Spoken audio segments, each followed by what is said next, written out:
So, what does International Day of Disability mean to me? Well, I'm old enough, as are many of my peers, to remember where it came from.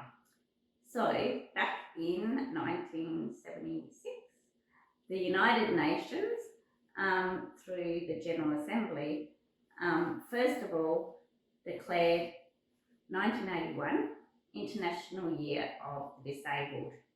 And that was the start of a whole movement toward inclusion and dignity for people with disabilities. Prior to that, there were, what did it look like in South Australia? Sorry. We had no accessible toilets. People with disabilities actually weren't seen. If you needed support to the degree that someone like me would, we were popped into institutions, and that's what our parents were told to do with us, put us into an institution. Some parents were even told when the children were babies to put them into an institution, walk away and forget about them. So this is where the movement grew from. People with disabilities wanting to be included into the community and be part of a regular community. So in 1981, there was a whole year dedicated to raising awareness for people with disabilities and trying to get some accessibility into South Australia. So if we look back then, there were no public toilets, no ramps, you couldn't go into a shopping centre, you couldn't go to the cinema, you could hardly access a school unless prior arrangements had been set up with a special school. No ramps in the schools, even if you did go. So there was no taking your power chair.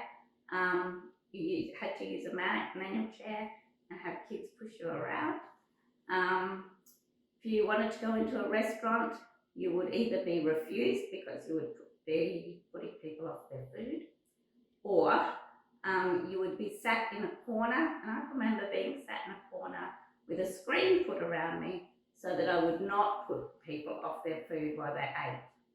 So segregation was a really big thing. We spent a whole year raising awareness, trying to get ramps built into buildings, and often there would be a fight around that. People publicly protesting just to get the most basic things. No in-home personal support. And so this is kind of where Enhanced Lifestyles came into it, because they were one of the very first organisations, or the organisations that came together to form Enhanced Lifestyles, were one of the first organisations to provide such levels of support. And that meant that people could actually move out of an institution and live in their own homes. That was monumental. So the fact that I can sit here today in my own home and have people like me have had a career, have travelled the world, have a social life, mix with friends regularly, can be part of our families again, that's what it means to me. That after International Year of Disabled, in 1992, that's when they declared that each year there would be a day set aside to celebrate people with disabilities. And so people with disabilities now, growing up now, can go to their local shopping centre, can catch a bus, can catch a train, can go to university, go to their local school, go to see a movie, and they don't even have to think about it. They just get up and go. Where before, it was a whole planned event. If you wanted to catch there was no public transport. If you wanted to go out, there was one van service called Handybus, and you needed to book them a week in advance. Then came access cabs initially 3 access cabs. And again, book them a week in advance, no staying out later than you wanted to, and no going earlier. You stuck to that time and back you came.